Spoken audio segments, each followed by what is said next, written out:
Good evening, students, teachers, parents, our esteemed judges, and a big namaskaram, namaste, vanakkam, and hello to our viewers joining us on YouTube. Welcome to the much anticipated Toc-H's first edition of the Budding Technologist competition. Building upon the tremendous success of our STEM program, where we were honored to have teachers from our school and mentors from How and Why. Today marks another exceptional chapter in our journey of innovation and excellence. Before we commence, let's begin with a heartfelt prayer that sets the tone for this remarkable event. I invite Olivia and Jojo to lead us in prayer. Prayer. Our Father, who art in heaven, holy be your name. Your kingdom come, your will be done on earth as it is in heaven. Give us today our daily bread and forgive us our sins as we forgive those who sin against us. Do not bring us to the test, but deliver us from all evil. Amen. Thank you, Olivia. Once again, a hearty welcome to everyone joining us for this exceptional event. Toc-H's How and Why Budding Technologists. This extraordinary event is the culmination of a half year long STEM education program, a collaborative venture between Toc-H and How and Why. Together, we've dedicated ourselves to nurturing the exceptional talents and ingenuity of our students. This year, we have focused on the theme of research. Our students have worked in teams on various technological topics, and 12 teams have been selected to present their projects work, creativity, and collaboration. Now, without further ado, let's dive into the incredible STEM program with a glimpse through this video.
Wow, that was awesome, wasn't it? I hope this glimpse has given everyone a good understanding of the program and what we can expect from the budding technologists today. Now, we extend a heartfelt gratitude to our management, our dearest principal, vice principal, school coordinators, our dedicated teachers, and the invaluable mentors from How and Why for providing this incredible opportunity to our budding technologists. Today, we have the privilege of witnessing the sheer brilliance and unwavering commitment of these aspiring young technologists as they present their groundbreaking projects to our esteemed panel of judges, as they grace us with their expertise and experience and set to evaluate and commend these ingenious ideas. Prepare to be amazed and inspired as these budding technologists demonstrate their creativity, problem solving skills, and technological prowess. Let's join together in offering a resounding round of applause to all our participants and wish them the very best for their presentations today. Now, it's with great pleasure that we extend a warm invitation to our distinguished judges for today's event. First up, we have Miss Isra Osman ma'am, articulate and accomplished children books author, dedicated to creating dedicated to creating learning environments where every student feels celebrated for their unique identity. Her academic journey began with a first class bachelor's degree, which laid the foundation for her continued pursuit of excellence. She went on to earn a master's degree in education, focusing on K 12 education across literature and STEM disciplines. Her commitment to advancing education didn't stop there. She is now pursuing a doctorate in education where her research explores the innovative integration of emerging technologies to promote inclusion in educational settings. We are privileged to have her as our super judge. We welcome you, ma'am. Thank you very much. I'm excited to be here. Thank you, ma'am. We are just as excited to have you here with us. Next, we have our very own Miss Sunanda ma'am. Sunanda ma'am, a recipient of the prestigious Mother Teresa Gold Medal Award for Excellence in Education, is an accomplished leader in the education management industry. With extensive experience as a principal, she has constantly and consistently demonstrated exceptional expertise in her field. Currently, she serves as the school principal at Casa Grande International School in Chennai, Tamil Nadu. Ma'am, it's a privilege to have you as our judge, and we are sure we're going to learn a lot from you today. We welcome you, ma'am. Thank you. And I'm happy to be here to see all those wonderful experiments from you all. Thank you. Thank you, ma'am. We also welcome our dearest principal, Tessie Jose, ma'am, and vice principal, Shanti Jose, ma'am. Now, we are about to witness the incredible talent and innovation of our students who will be presenting their projects in front of a panel of esteemed international judges. Let's give them our full support and attention as they showcase their groundbreaking works. First up, we have the biotechnology team. Avantika Ratish, Isra Fahad, Dia Rajan, and Avantika Anish are the team members, and they will present their project on biotechnology, showcasing their research and insights into biological processes and innovative application in this field. Over to you guys.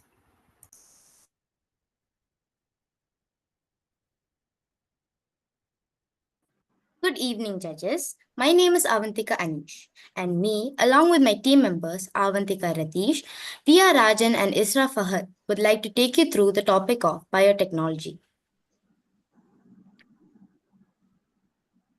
Biotechnology is a fascinating multidisciplinary field that applies biological systems to solve real world problems.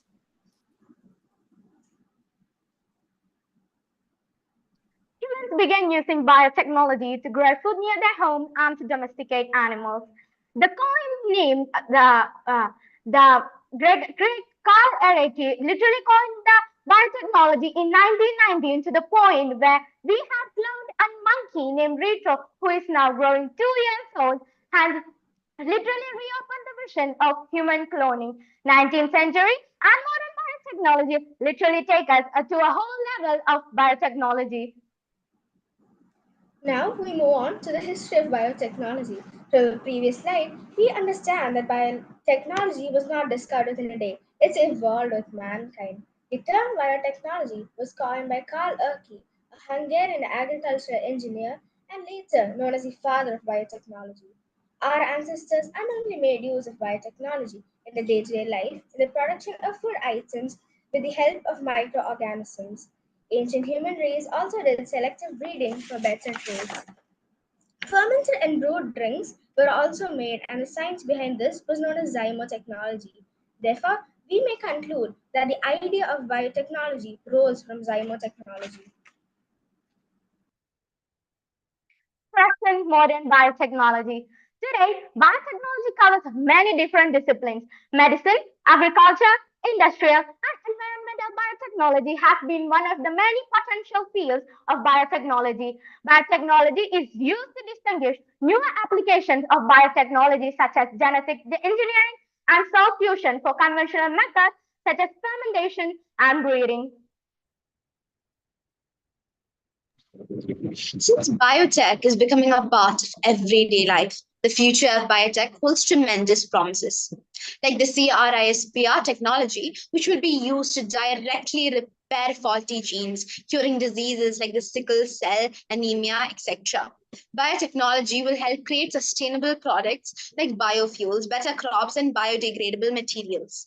Now, when we look at daily problems, we'll come to a major need in medicine, organ transplants, where people are left to die because they don't get organ donors suitable for them.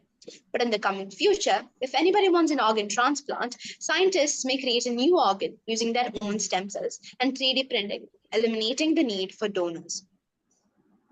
Now we may move on to the various branches of biotechnology. The first branch is medical biotechnology, which is a field of medicine that uses living cells and biological materials to develop products that diagnose, prevent, and treat diseases. One of the main features of medical biotechnology is recombinant DNA technology, which uses techniques and enzymes to manipulate and isolate DNA segments which are used to combine DNAs from various species. The advantages are gene therapies, which allows correction of genetic disorders, personalized medicine, which increases efficiency, and improved diagnostic tools such as PCR tests for detecting diseases. One of the recent advancements in this field was on 15th of November 2024 when Syndax Pharmaceuticals received FDA clearance for Revifage, which is a drug used to treat aggressive leukemia.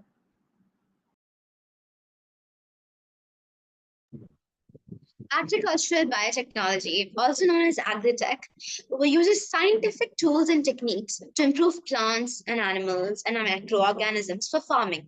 Its applications help increase crop yields, protect the environment, and make food more nutritious, meaning they give us GMOs, genetically modified crops with higher yields and drought resistance.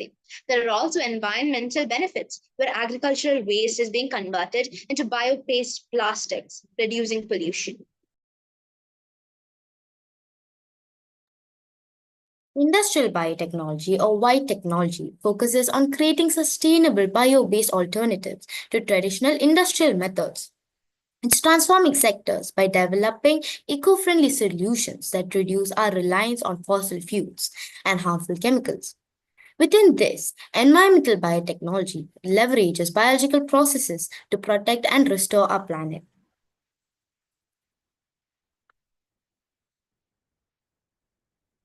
Molecular biotechnology explores the inner working of the cells by manipulating nucleic acids and proteins. This approach enables us to understand and modify organisms at molecular level, leading to innovations in healthcare and agriculture. In short, biotechnology unites science and technology to create sustainable, transformative solutions for the better future. Now we have cloning. Cloning is a process used to create an exact replica of a cell, tissue, or an organism with identical DNA. Somatic cell nuclear transplants, or SCNT, is a process where the nucleus of a body cell is transferred into an egg that has its nucleus pre-removed. Such processes are used for reproductive cloning. One of the most common examples for mammals cloned by SCNT would be Dolly the sheep. These days, cloning is also used for conservation of endangered species. That is, these species are cloned to ensure that they integrate well into the natural habitat, contributing to biodiversity protection. It is also used in the field of food and agriculture. Cloning is being explored to increase food security by improving livestock and crop resilience. Even though cloning can now be done successfully, most countries have laws that go against it to prevent it from being misused. Careers and opportunities. Top colleges in biotechnology. Entry-level jobs pay Indian rupees 2.5 lakh per annum to 5 lakh per annum. Fresh graduates in biotech engineering and rupees 29,000 to 42,000 a month. Top biotech college includes IIT, JNU Delhi, ICT Mumbai, and a university.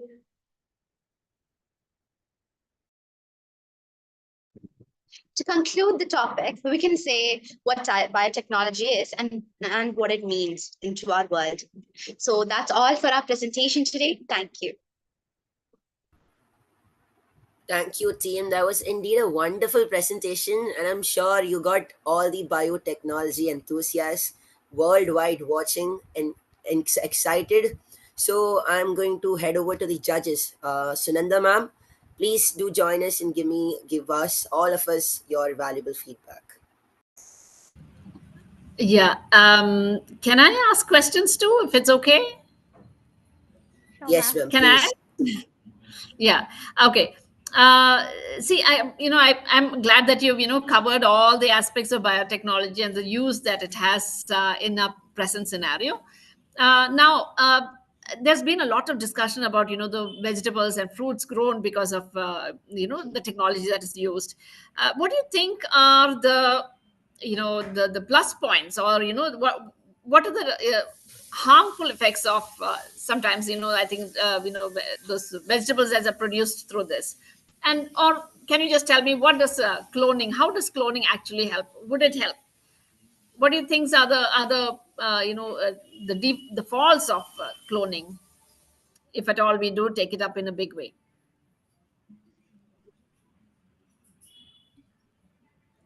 So if you're talking about the plus points and the negative points, there are a lot. But if we say biotechnology is actually improve, it is beneficial in improving crop yields and production for farmers.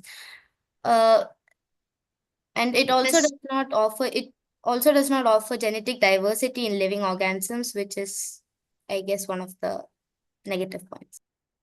Sorry, There are just could you repeat negative. that? Sorry, I'm interrupting here. Yeah, Avantika, you were saying something. Yeah, what was the last sentence you said though? I just missed that out. That it does not offer like genetic diversity in living organisms. Right. All right. Yeah, it's right. You were saying something. I think so. Yes, ma'am. About the crops produced by using biotechnology methods, there could be cases where the genes could mix up and cause more allergic reaction in people, or the toxins in genetically modified plants. So if if the crops are created using biotechnology in the near future in a large scale, there could be cases where people would not be able to easily adapt to new methods of crops or agriculture. Also, if somebody can explain what is the benefits of cloning? Should we go in for something like cloning? Is it advisable? Do we need it?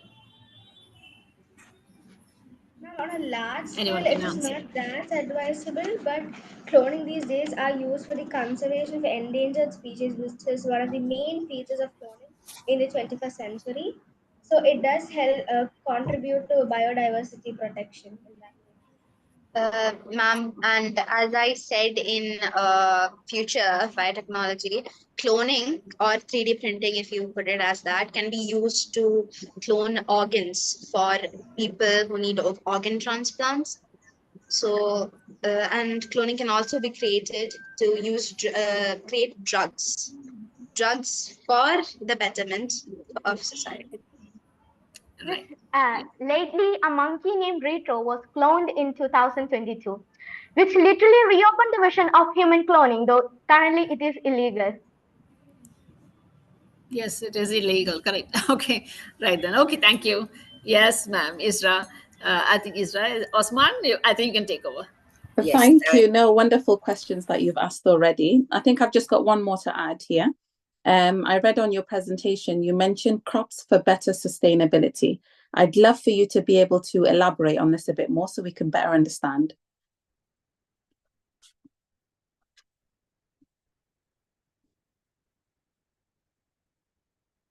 Uh, Ma'am, as we talked about crops for better sustainability, we can say since they are modified, they've brought more resistancy to pests. So, and it's also more drought tolerant.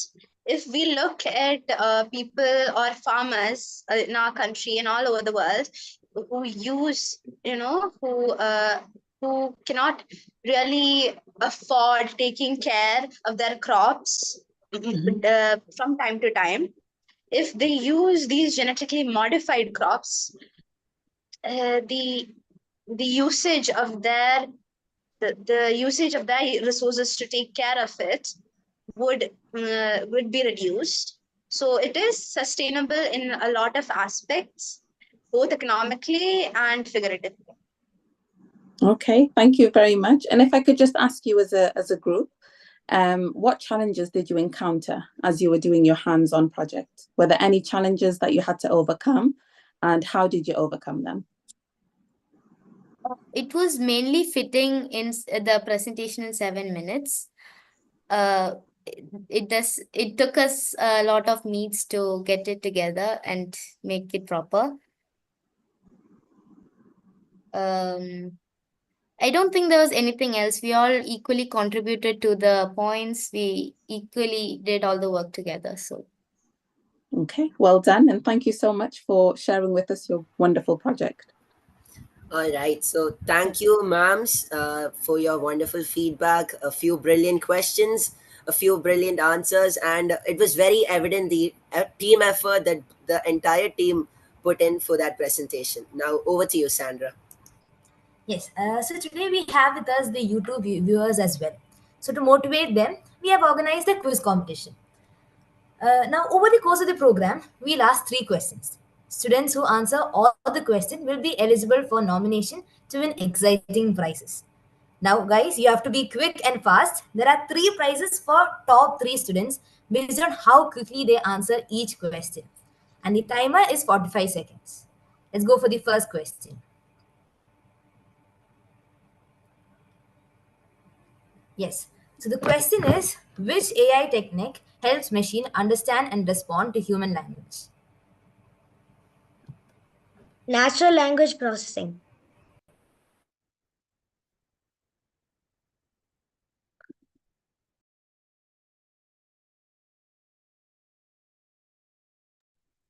Is it computer vision?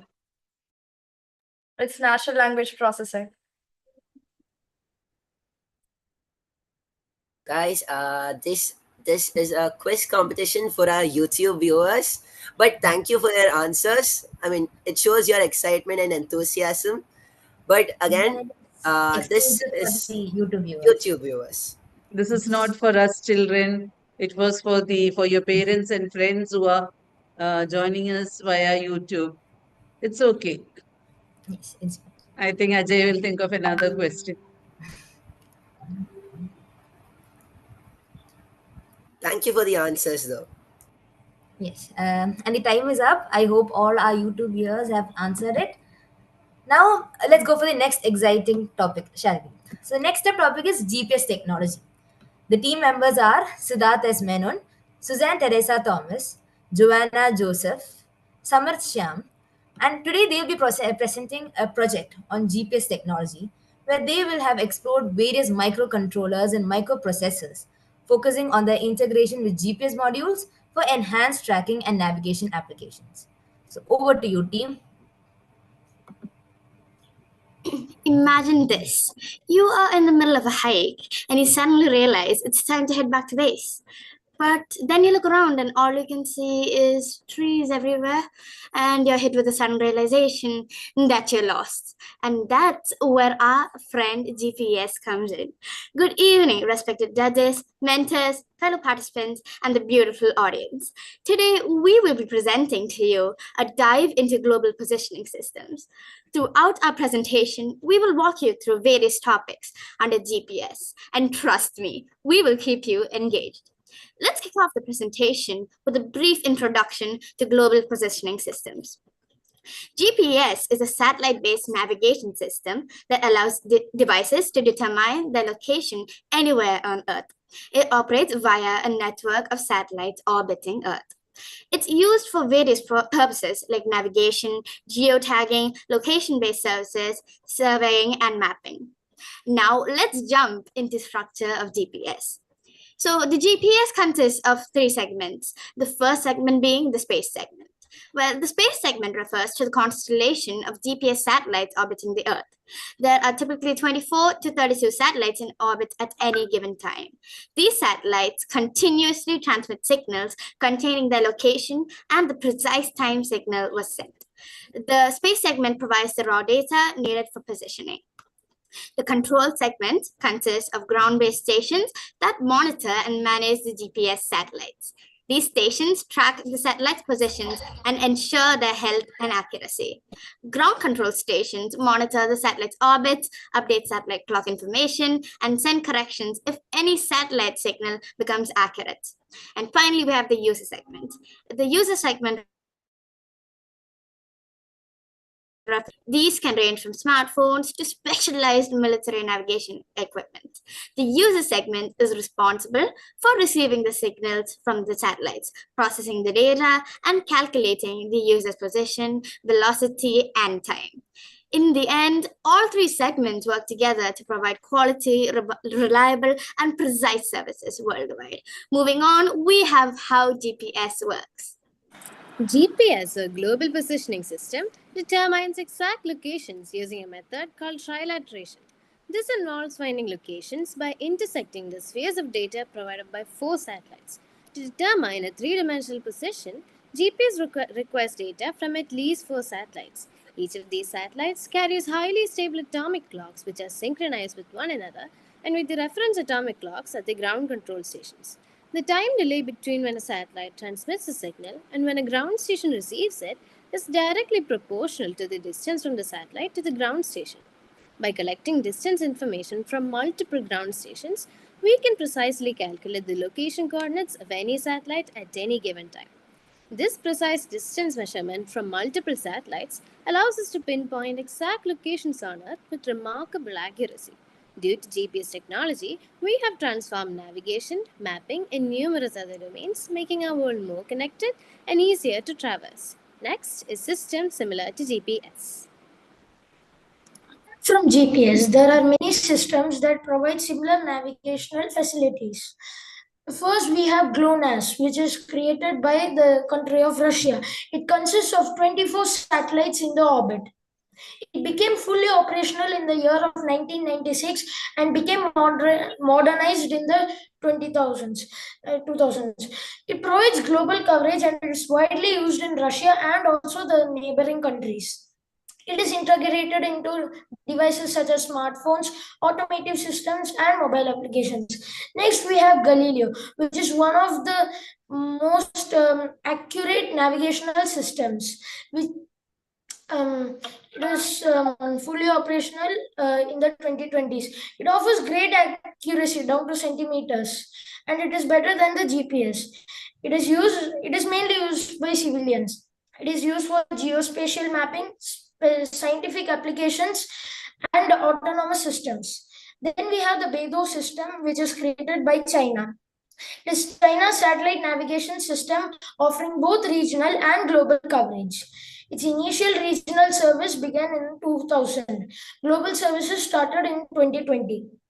It provides navigation services in China and Asia with plans to expand globally, used in transportation, agriculture, and military applications. Then we have our own India's NAVIC. It is India's regional navigation satellite. It is operational since 2018. NAVIC is designed with a constellation of 7 satellites and a network of ground stations operating 24/7. NAVIC offers 2 services: standard positioning system for civilian users and restricted service for strategic users. Then we have the quasi-Zenith system by Japan. It provides enhanced GPS services in Japan and surrounding areas. Now let's move on to the applications of GPS in real life. We have the real-time kinematic GPS. It provides centimeter-level accuracy and is used for land surveying, precision agriculture, drone navigation, etc. Then GPS is also used for vehicle navigation. It is integral to modern navigation systems in cars, trucks, and delivery services. Then we have mobile devices. GPS enables location-based services on smartphones such as maps, location sharing, and geotagging. Then we have emergency services. GPS plays a key role in locating people and guiding emergency vehicles. And last, we have surveying and mapping. It uses geographic information system for precise land surveying and creating accurate maps. So that's all about the real life applications of GPS technology. Now let's move on to our project. Now, our project is our project is used for GPS tracking. And let's look at its demonstration. My movement is showed live by the GPS tracker in a website. This website has an IP address where my parents can access this and find my live location. Usually, it's parents concerned where their children are. So this allows students to have a GPS tracker and show their live location on an IP address.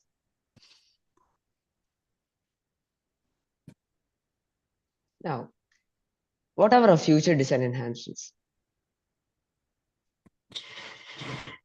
Thank you.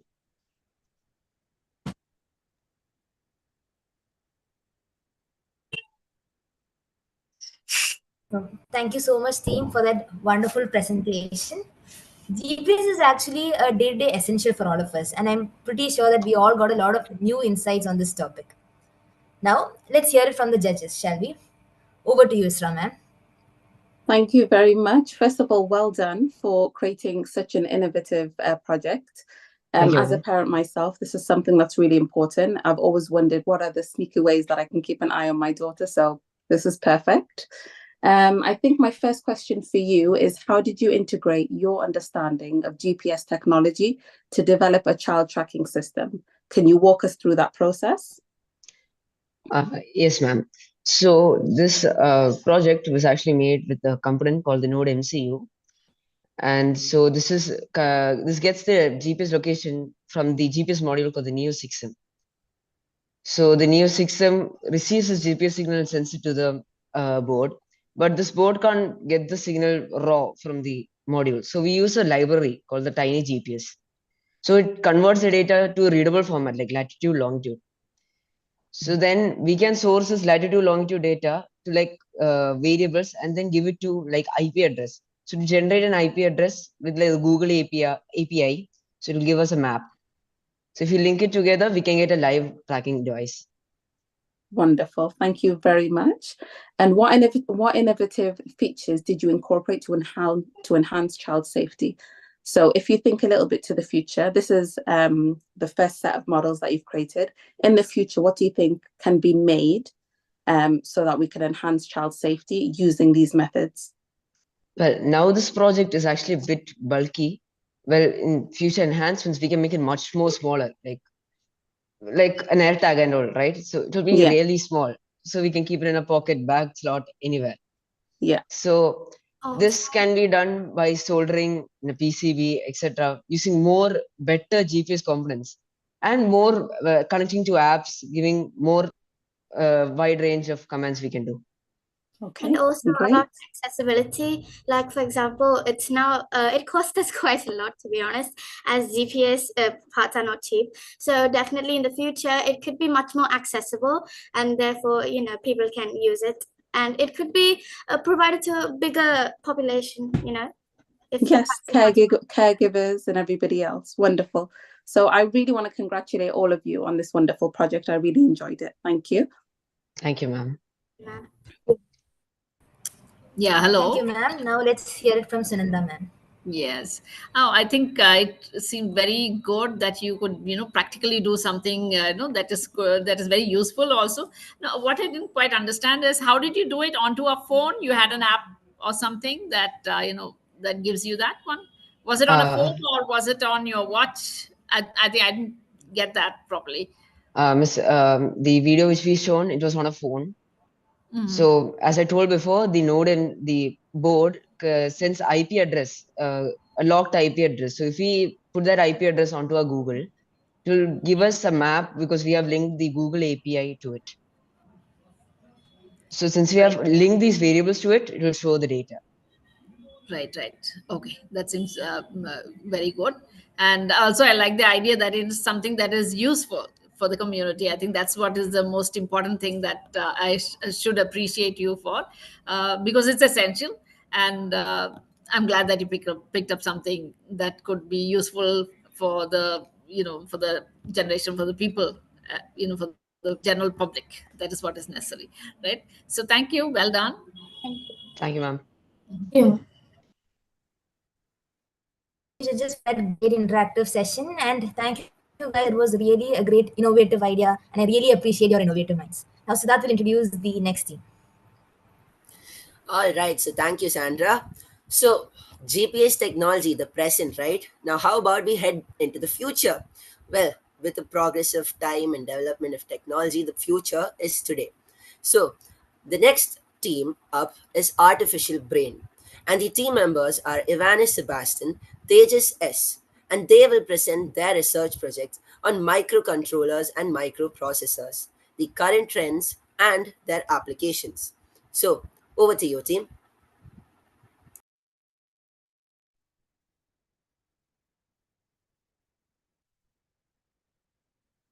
One second.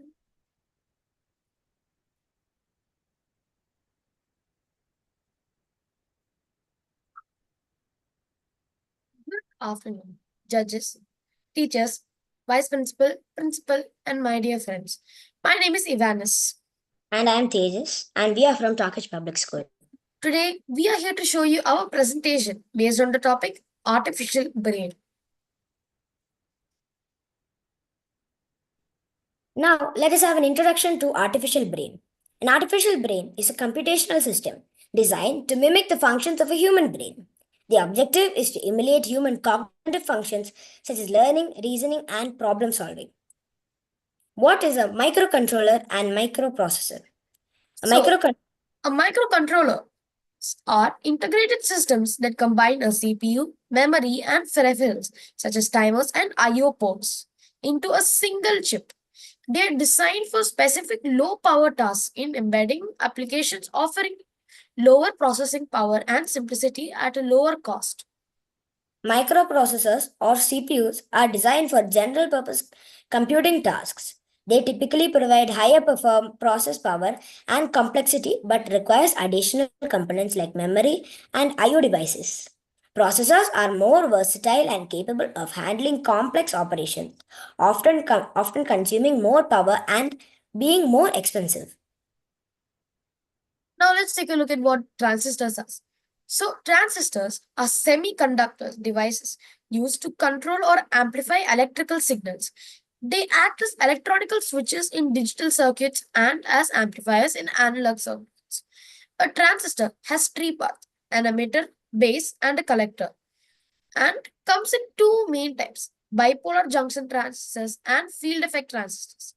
So these transistors are essential in modern electronics, enabling miniaturized and efficient and versatile devices like computers, phones, and amplifiers, etc. Now let us see an example of artificial brain. Arduino Uno R3, Raspberry Pi, and Banana Pi are a few examples of artificial brain. Now let's take a look at why we need artificial brains. We need them to understand humans better, help in neuroscience research and mental health treatment, develop advanced AI systems with human-like capabilities, potential applications in autonomous systems and robotics, such as Tesla's. Now, what are the key technologies in artificial brain development? First, we have machine learning and deep learning. This technique enables computers to learn from data. Second, neural networks. Neural networks are artificial representation of human neurons to process information. Next, neuroinformatics. It is a combination of neuroscience data with computational models. Finally, we have brain computer interfaces, BCIs. BCIs are direct communication pathways between a brain and an external device. Now let's take a look at some examples of artificial brain projects. So first up, we have the Blue Brain project, which is made to simulate the mouse brain to understand neural mechanisms. Google DeepMind, which is a developing AI that learns to play games and solve complex problems. Next up, we have the most popular one, ChatGPT, a language model that processes and generates human-like text and images. What are the challenges in developing artificial brains? Ethical concerns, technical limitations, energy consumption, and complexity of a human brain are the challenges faced in the development of artificial brains. Let's take a look at some applications of it. First up, we have healthcare, which helps in the diagnostics, mental health support, and rehabilitation. Second of all, we have autonomous systems such as self-driving cars, drones, and robotics. Education. It includes of adaptive learning systems and tutoring AIs. Next up, we have the most important one, customer service. Sorry about that. Next up, we have customer service, which is the most important one. We have included virtual assistants and chatbots with advanced language capabilities. Now let's see the future prospects of artificial brain. Advances in neuro AI, better understanding and simulating specific cognitive functions. Integration with human brains. It enhances BCIs to support cognitive disabilities. Fully autonomous AI systems. Complex decision making system used in various industries. Ethical frameworks. It helps in the development of laws and regulations to manage AI responsibilities.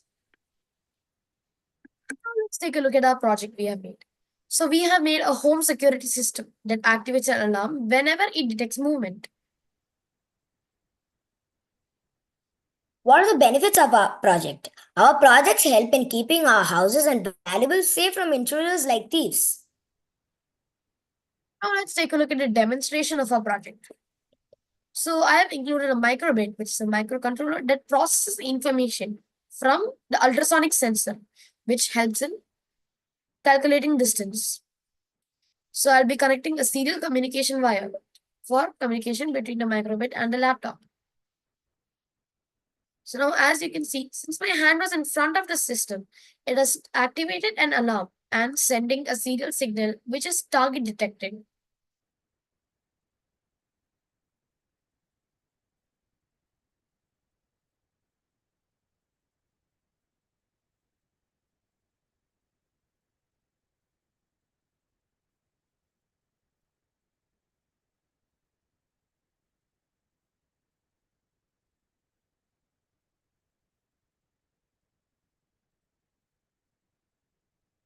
Thank you. We hope you loved our presentation and enjoyed it.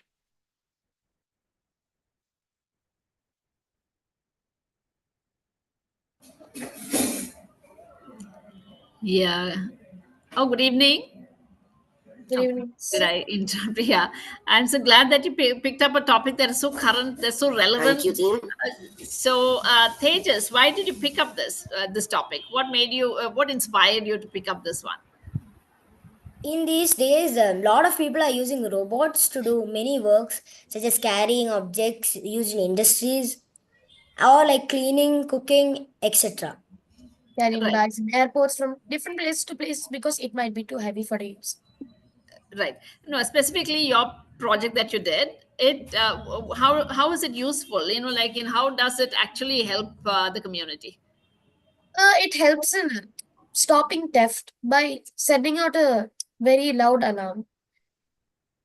It uses an ultrasonic sensor to detect any movement, whether an object passes by it. Yeah. Imagine if I'm going to keep it in my home, and maybe my pet dog walks in front of it. Would it cause an alarm? How would you? No, ma'am, we can The keep. user could buy a Wi-Fi or a Bluetooth camera and keep it beside it. So whenever the alarm rings, the user could check their camera and check whether it's a ongoing theft or a misinformation. Right. Okay. Thank you. Thank you. Thank you, ma'am. Now over to you, Asa, ma'am. Thank you very much. My main question for your project is how does this project align with current trends in technology? I mean, in current trends, home security systems are more popular because they help in keeping our variables and our home safe. Good, thank you. And how can the practical application of a smart alert system contribute to enhancing safety and efficiency? Can you explain that? I mean, since it's a small and compact project, thieves may not be able to see it in the dark. So, this is why So they might go in front of it, triggering the alarm and sending a notification So if the person is sleeping or doing something else, the person will be alerted. and notified. So they can act correspondingly to it. Yes, in an efficient manner. Okay, thank you so much. Thank you, ma'am. Okay. Thank you, team. Two confident boys with their confident presentation, and I'm sure the judges enjoyed that. Now, over to Sandra for the next team. Okay, so YouTube viewers, it is time for the second round of the question. But my dear young enthusiasts here, remember that it is exclusive for the YouTube viewers. Okay, it's a competition between them. So now let's go for the second question of our quiz competition.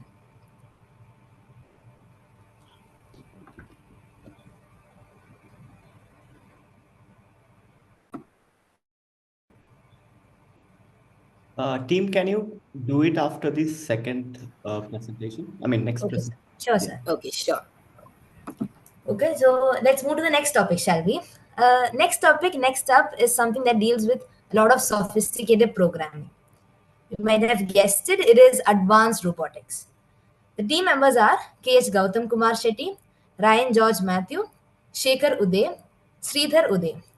And today they have focused on how robotics can be used to create prototype models and function objects, showcasing its potential in manufacturing and design. The stage is all yours, team.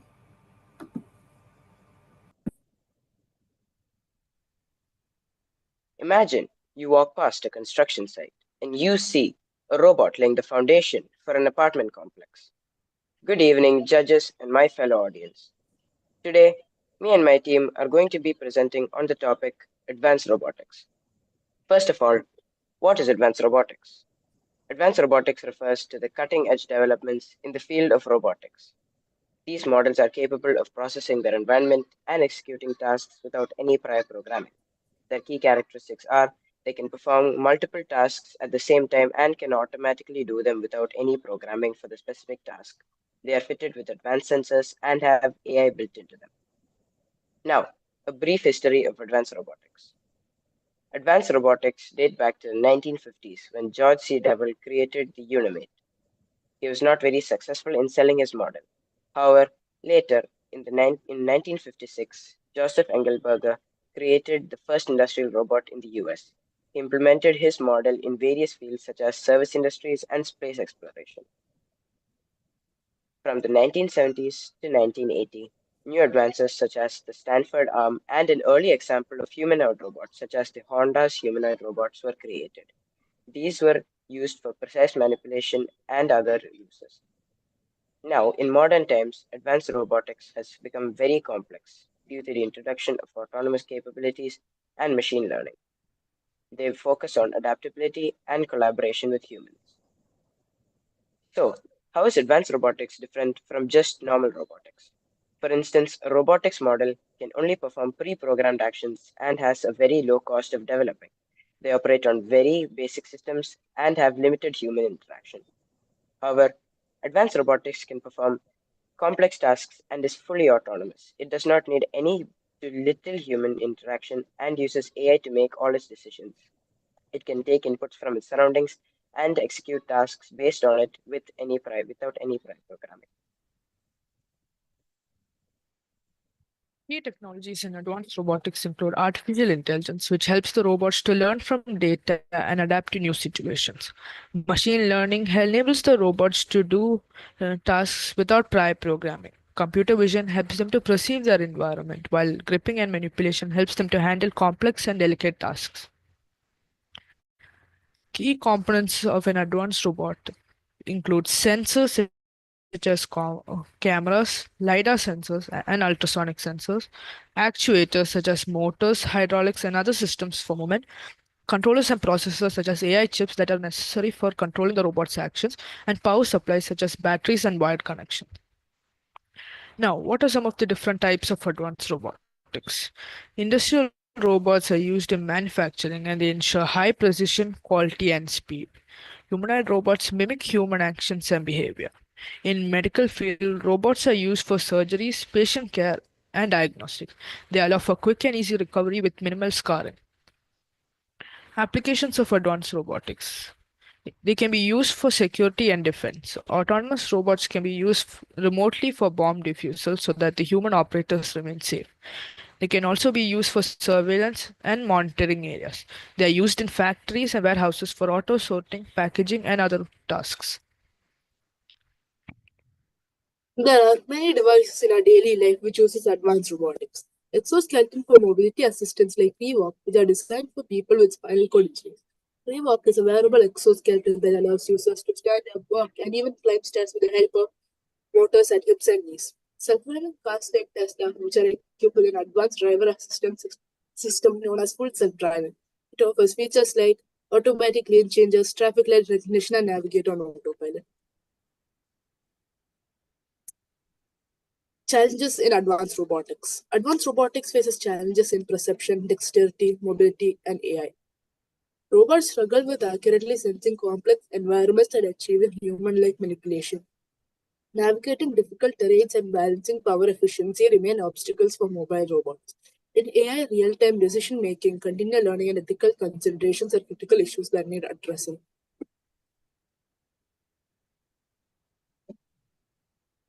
Ethical implications of advanced robotics span several areas, including employment, privacy, and safety. As robots become capable of taking on more complex tasks, they could displace human jobs, potentially widening economic inequality and requiring new labor policies to support the affected workers. Additionally, robots often collect vast amounts of data, raising privacy particularly in fields like security and personal care. In high stakes environments such as healthcare or law enforcement, robots must make critical decisions that which possess challenges around safety and accountability, especially when harm occurs. These issues highlight the need for clear regulation and ethical guidelines as robotics technology advances. Our group has created a simple yet very helpful prototype using advanced robotics, a walking stick for the blind. The ultrasonic sensor present at the bottom of our model detects obstacles in front of it and then sends an input to the Arduino Uno. The Arduino Uno then sends an input to the buzzer present at the top of it to beep and the LED to shine. This alerts a blind person that there is an obstacle present in front of him and helps him to avoid any mishaps. For this model, we have used a 9-volt battery which powers the entire model, a switch, an Arduino Uno, which is the brains of the whole project, jumper wires for connection, DC buzzer, LED lights, and ultrasonic sensor for detecting the obstacle. Here is a demo video of our project.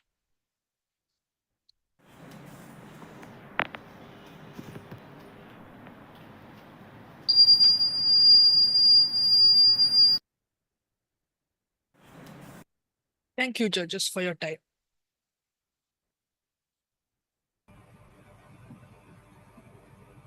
Okay, thank you guys. That was actually a really interesting presentation, and I actually left me wanting to know more about this topic. So now let's move on to the judgment. Over to you, Sra ma'am. Thank you very much. I believe my screen is frozen, so go ahead, Doctor. Right. Right. I think I liked it. It's pretty good, very useful for for any common person to use it. Is it very expensive? No, ma'am. You do get it at a rate that common person can buy. Miss, the materials are very affordable, ma'am. Affordable. Okay, I just wanted to ask you. There's a lot of discussions on advanced robotics. Do we need to fear robots? Do we need to fear them because they can make their own decisions? Ma'am, at the current state of development of robotics, robotics has a sort of limited capacity and capabilities. In the future, maybe when they've developed more, when robots can make advanced decisions, such as the human brain, we can make our own decisions based on inputs or stimuli that we get. When robots have that kind of advancement, maybe we should be more concerned than our current state of development. At our current state of development, we don't really need to be that concerned. We should be alert if robots are getting out of hand, but we should use them to our fullest. Yes, ma'am. Right. Thank you. Okay, wonderful. And what were the key challenges you faced while programming the robot to detect and follow a human subject? Miss, there weren't many challenges with the code or anything. The main challenges we faced were issues with the components. For example, the ultrasonic sensor wasn't working, so we had to get a replacement for that. So no other challenges other than that. Okay. And in what ways did your understanding of key developments and applications in advanced robotics influence the design and implementation? So, how did you enhance the performance and functionality of it? Ma'am, we originally intended on making it with a lot more unnecessary components. Now we have actually slimmed down the design so that it can actually fit on like a more mobile model, so that a blind person can carry it around easily, and it's much more cost effective. Good, good. Well done. Well done. Thank you so much. Thank you, ma'am. Thank you. Thank you, ma'am. Okay, Ajay sir, are we ready for the next question? Yes, we are. Yes, sir. So, viewers, this is your next chance. We have the second question on screen. The question is, what sensor helps drone maintain stable flight? Once again, I repeat, this is the question exclusively for our YouTube viewers. So, viewers, your time to shine.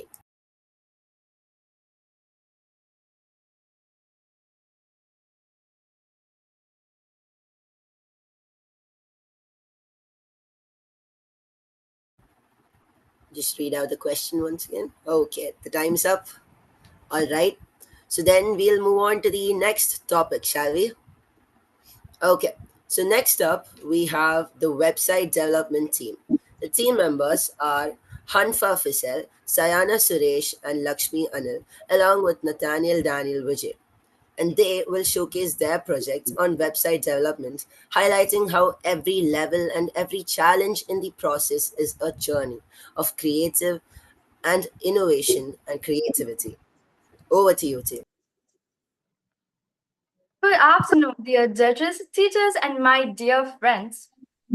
How many of you use websites every day? Whether it's for scrolling on Instagram, Googling something, or even attending online classes. Websites have become an essential part of our lives. But have you ever thought about what goes into creating a website? How do they look so great, load so fast, and do exactly what you want? Today, I'm here to explain about website development and why it is an exciting skill to learn. In the past, there was nothing related to websites. Since there were no websites, communication between scientists from other institutions became harder. That is when Sir Tim Berners-Lee, a British scientist, invented the World Wide Web in 1989 while working at CERN. It was mainly developed to meet the automated information sharing between scientists across the world. I would like Lakshmi to continue the rest. Thank you, Hanfa. Types of websites. Now, before you create a website all by yourself, you have to be familiar with the types of websites. First is social media websites. I'm sure that everyone here knows what a social media website is. They help you to share content on different social media platforms. They also help you stay connected with your friends, family, and various other communities. Then we have e-commerce websites. E-commerce websites is a website that helps you to buy or sell things. I'm sure that you guys know about and use Amazon or Flipkart. These are e-commerce websites. Finally, we have information websites. These websites share information like Wikipedia or news sites. These websites are very important as they share various information which are easily accessible. Things to do before making a website. Define your website's purpose. The first thing you need to ask yourself is, why are you creating this website? What is its purpose? Are you creating an online portfolio to showcase your work? Is it a business website for selling products or services? Or is it a blog to share your personal thoughts and ideas? Knowing the purpose of your website will shape all the decisions that follow, from design to functionality, and it will help you communicate your message effectively. A clear vision will guide your entire development process. Second, choose the right platform. Wix user-friendly drag and drop interface suitable for small business and personal websites might be a good choice. WordPress is a web content management system. They allow us to create splendid websites and publish them. Website design and user experience. How will the website look and feel? The design of your website should be visually appealing, intuitive, and user friendly. Focus on navigation. Ensure the navigation menu is easy to find and understand. Mobile responsiveness. Your website must look great and function well on mobile devices as mobile traffic is increasing. Aesthetics. Choose a color scheme, typography, and imagery that line up with your brand and create a positive user experience. Security and privacy. How will you protect your site and users? If you plan to collect sensitive data such as payments or personal information, that security is paramount. The term paramount generally refers to something of utmost importance or critical priority. Consider SSL certificates. Secure your website with HTTPS encryption, especially for e commerce or login forms. Regular backups. Protect your data by scheduling automatic backups of your site. Updates. Regularly update plugins, theme, and your website software to avoid security vulnerabilities. Firewalls. Use a web application firewall WAF to prevent unauthorized access to your site. Content strategy. Develop a content plan including topics, keywords, and more. The types of content you will create, like text, images, videos, and how it will be organized. Ongoing maintenance. Even after all this, you still need to maintain and update the websites. Websites need regular maintenance to keep them running smoothly and securely. Regularly check for and install software updates, for example, WordPress and plugins. Add fresh content to keep visitors coming back. And monitor analytics to track website improvements and identify areas for improvement. Also check for the website's performance. Now I would like to call my friend Sayana to continue the presentation. Thank you, Lakshmi. Now, I would like to talk about the steps to make a website. Creating a website with Wix is a straightforward and user-friendly process. First, you need to sign up or log into Wix. Once logged in, you can choose between two options to get started. Wix ADI, Artificial Design Intelligence, which automatically creates a personalized site based on your answers to a few questions. Or you can select a template from a wide variety and customize it. After choosing your preferred option, you'll enter the Wix editor where you can easily drag and drop elements like text, images, and buttons to design your site. You can further enhance your site by adding features such as an online store, booking system, or even custom support widgets or from the Wix app market. Once you're satisfied with the design, it's time to set up your domain. You can either purchase a custom domain through Wix or connect to one you already own. After previewing your site to ensure everything looks perfect, you're ready to hit the publish button and your website will be live, accessible to the world. We have made website in two ways, using Wix and by programming it is using HTML. As you can see, the website made on Wix looks better and looks more attractive. For beginners, Wix is an amazing website development platform. Now, you might be wondering how will a person who does not know what website development is going to make a website? Wix is mainly used for beginners new to website development. It has a drag and drop interface, which means you don't need to know how to code. It will be great for students practicing website development. Now, I would like to call upon Nathaniel to continue the presentation. Thank you, Sayan. And I'm going to list the terms to keep in mind as well. First is the dynamic website.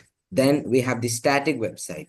Then we have the application programming interface or API.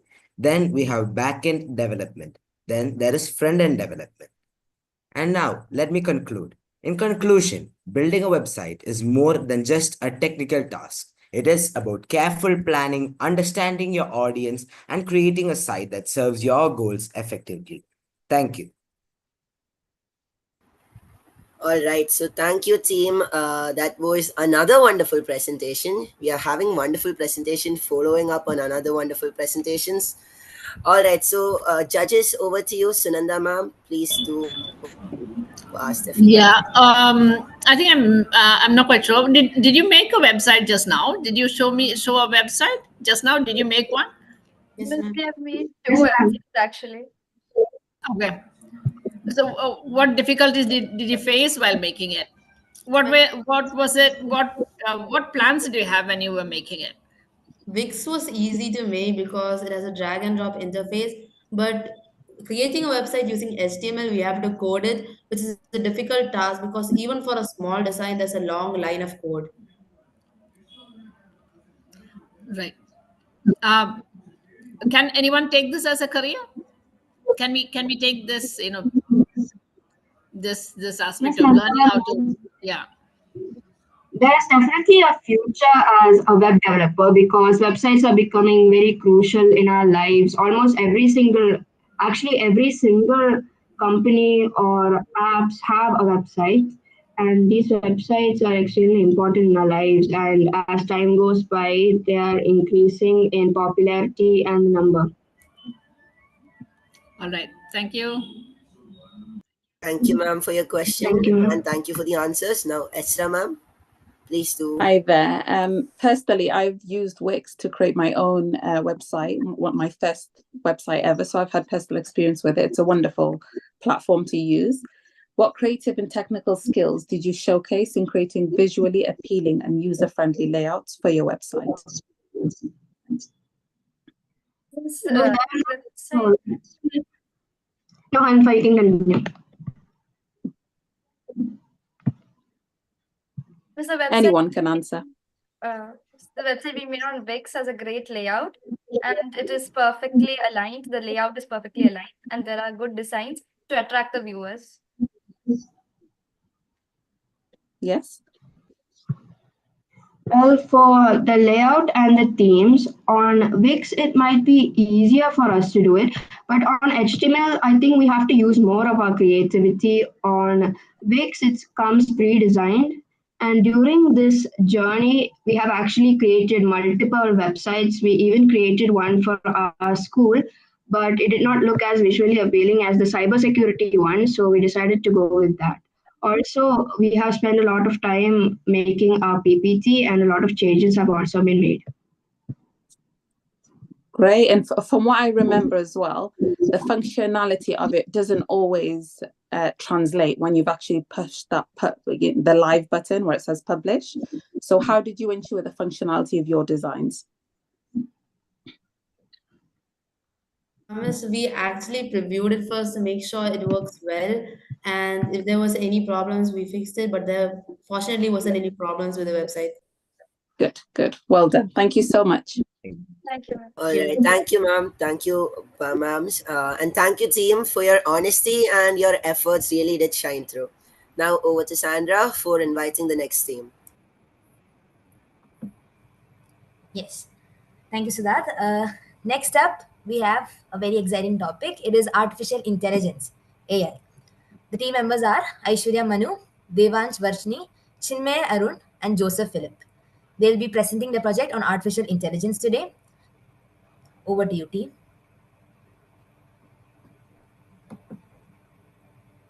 Good evening to one and all present here. Our team, Artificial Intelligence, is going to present before you a small but informative PPT based on our topic.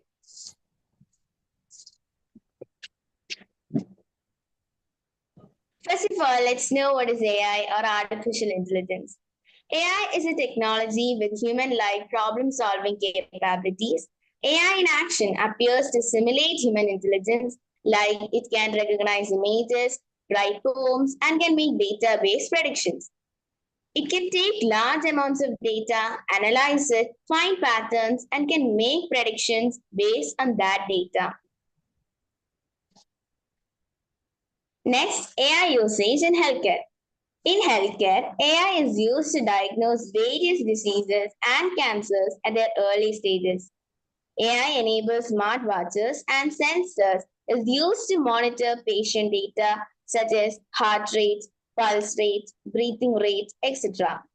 Also, AI is used for drug discovery as it has faster data analysis. AI robotic surgeries are common these days. Next, we have the types of AI. AI can be categorized in several ways based on functionality, capability, and application. Based on capability, narrow AI, also known as weak AI. This type of AI is designed to perform specific tasks and cannot learn independently. Next, we have the general AI or AGI.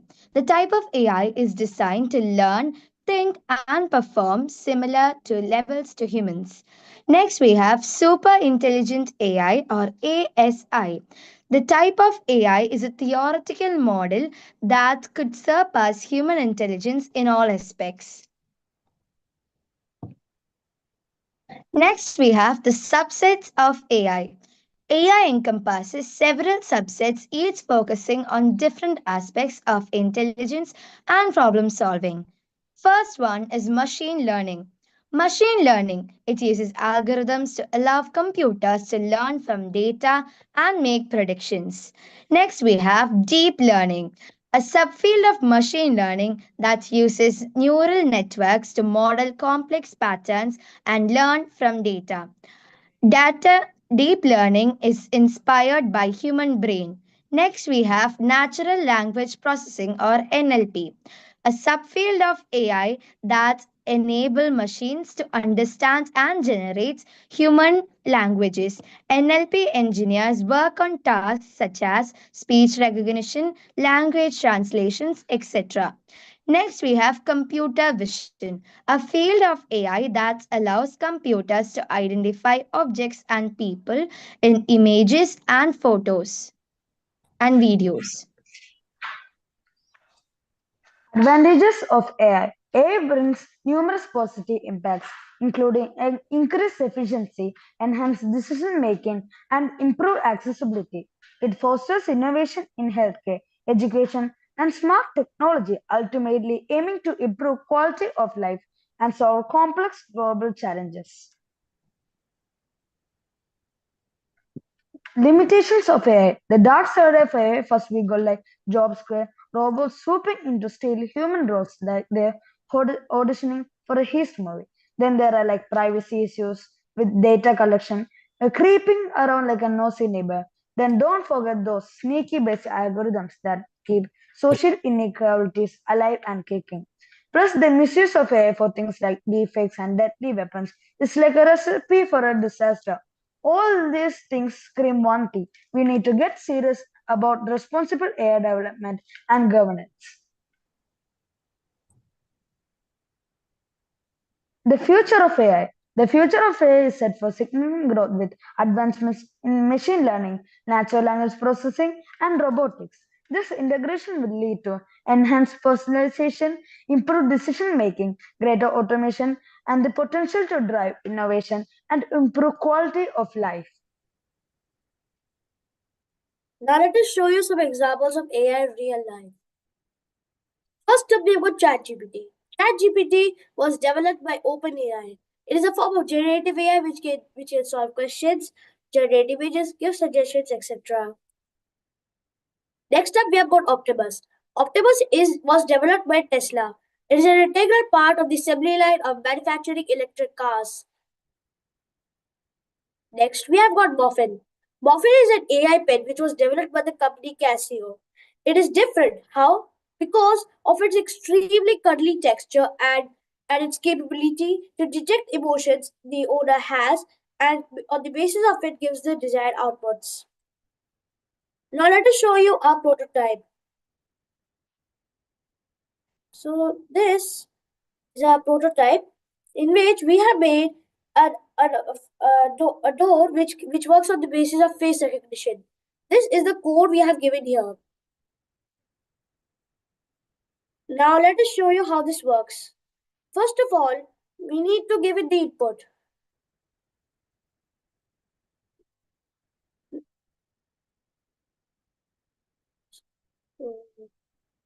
So let us start.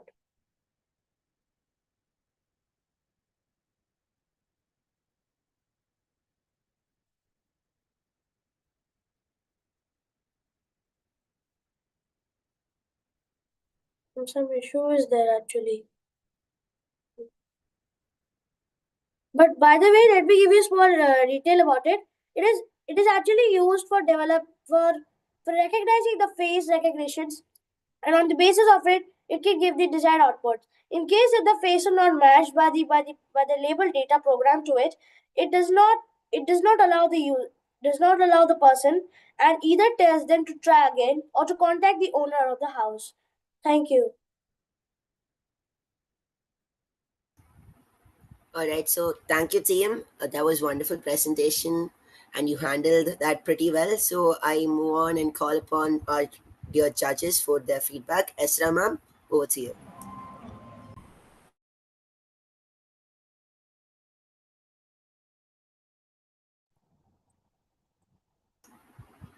Okay, I think we have Sunanda ma'am joining us. So, Sunanda ma'am. Yeah. Now, what you did have some, you did make something there. What was it actually meant to be doing? What is it? Is it a kind of a security thing? Ma'am, actually, what our prototype was is actually a security system in which it is a face recognition designed artificial intelligent door in which we have to give it the input. For example, I am the owner of the house and I've got that door installed. First of all, I need to give my input. It protects your house from thieves and all. For example, in case if a thief comes to the door, the face gets scanned, and because it does not look similar to my face, it may not allow it to come inside. Either it will tell to contact the owner, even for some other person. For example, I got a delivery from Amazon, and the delivery man is standing at the door, and because the face would not match, they were told to either try again or to contact the owner. Right, right. Okay. You did talk about, AI having its limitations. Can you elaborate? If we do have those limitations. Now, how do we, surpass all that? Do we have any plans in mind to see that, these limitations are overcome? You had your PPT where you had one slide which talked about the limitations of AI. So how do Miss, we as surpass all that? How do we overcome those limitations? Do we have any plans on that? as everything thing has a disadvantage, of course. So um, so we were thinking that wait, I'm sorry. It's okay. Ma'am, actually, like anything has a limitation as well. So even if we look at a mobile phone as well, it has some sort of limitations. Similarly, AI has limitations. Sometimes AI can have like biased algorithms. Like it will support only one side of the story. It will never look on the other side. So that should not happen. If we develop the algorithms in such a way that all these problems, that is biased algorithms, data misuse, and privacy issues, and so on, if we create proper algorithms, we can actually resolve these issues. Right. Thank you. Thank you, ma'am, for those questions and a couple of brilliant answers. Esther, ma'am, has rejoined, I think. Ma'am, would you Yes. Are you able ask the to hear me? questions? No, ma'am, but then we can hear you, so please do go forward. Okay. Thank you very much for sharing your artificial intelligence project.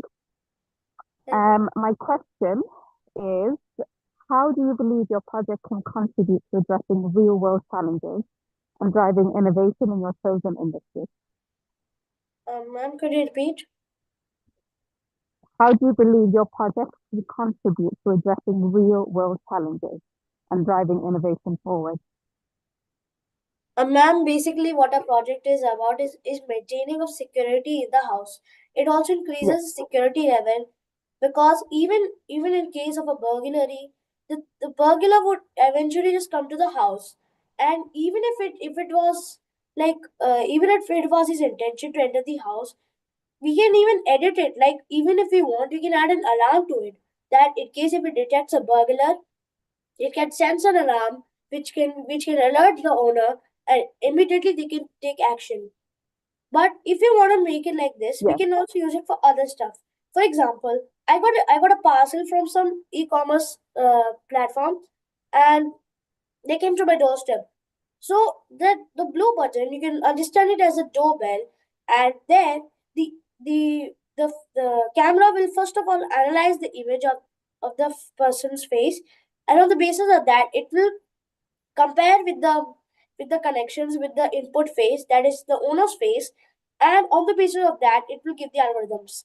For example, now as the face is different, it will give the command as face not matched. Please try again or contact the owner. In this case, the delivery man may actually contact the owner and tell that your parcels are arrived, sir, and please open the door. And so the owner will open the door. But in case if let's say the owner has come back from some place, and he scans his face, the camera will then analyze it with the input already provided to it, and on the basis that will give algorithms. As the face is very much similar, it will give the output face matched. Please enter the house. That is, it will allow the owner to enter the house. Okay, so these principles that you've applied to your project right now, how do you think they're going to shape in the future? How do you think we're going to have more advancements in the future? What can we do in the future? In the future, there may be more advancements. For example, this is just limited to a door. In the future, they may adapt it to windows and like more sorts of devices. In fact, they've actually enhanced the level of AI cameras, such as I told you earlier, they may detect even fraudulent people, like even if in case, if for example, if a person came in the disguise of holding a photo of mine and he scanned it, they may actually just guess it, like it in the future, this system will go more advanced, like it will go directly to the next level. As we talked about the types of AI, we also talked about the topic of ASI, that is the format in which AI can surpass human intelligence. Here also, if we apply this topic, it may actually just increase the standard of our project in real life. Great work, great work. Thank you so much for sharing. Thank you, ma'am. Okay, thank you, ma'am. Thank you, ma'ams. And that was really enthusiastic, and the passion was very evident in the answers. So, over to Sandra for the final question of the day. Yes. So as that said, we have the final question of the day. YouTube viewers, get ready. The third question is, what is the name of the humanoid robot developed by ISS? I'll repeat the question. The question is, what is the name of the humanoid robot developed by ISRO to assist in space missions?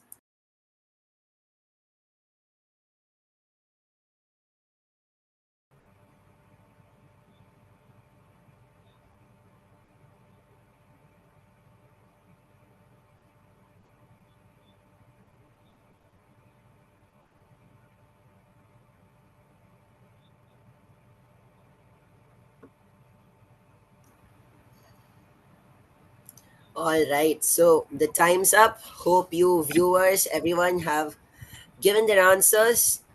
Okay, and with that, we have come to the end of the project and the presentations for today. And as we wrap up the first day of the HBT, I want to thank each of our talented teams for their inspiring presentations.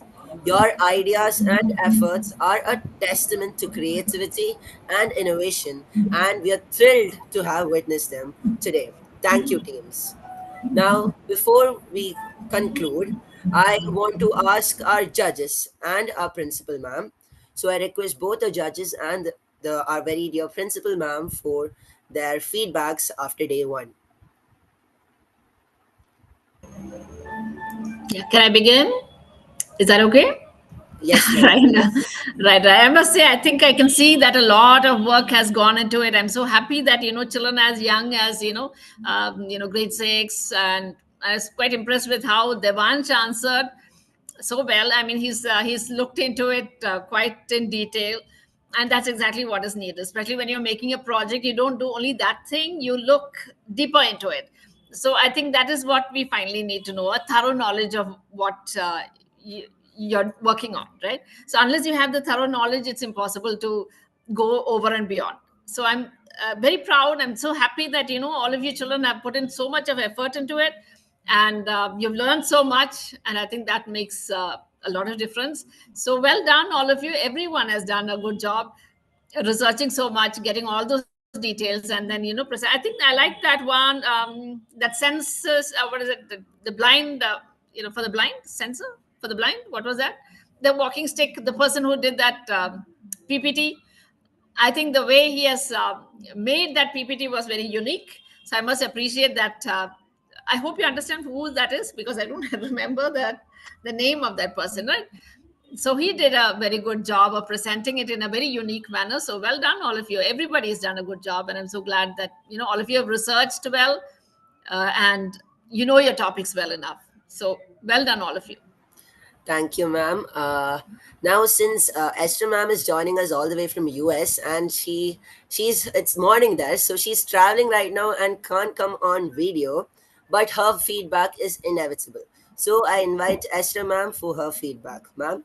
Thank you. I do appreciate it. I just want to say I think we've got a very, very bright future with wonderful students like this. When we think, I think I can speak for all the adults here, but when I think back to when we were students, it would have been a dream to be able to do such projects. So the fact that it's possible and your creative skills and your critical thinking skills are really coming through, it really shows us that we've got a very wonderful and bright future ahead of us. So well done. Thank you so much, ma'am. And we can't show how much our gratitude is there for joining us all the way from US in spite of your busy schedule. So next, I invite our dear principal, ma'am, our support system, and our dearest guide, who always wishes for our genuine growth, to kindly share her feedback after day one. Thank you.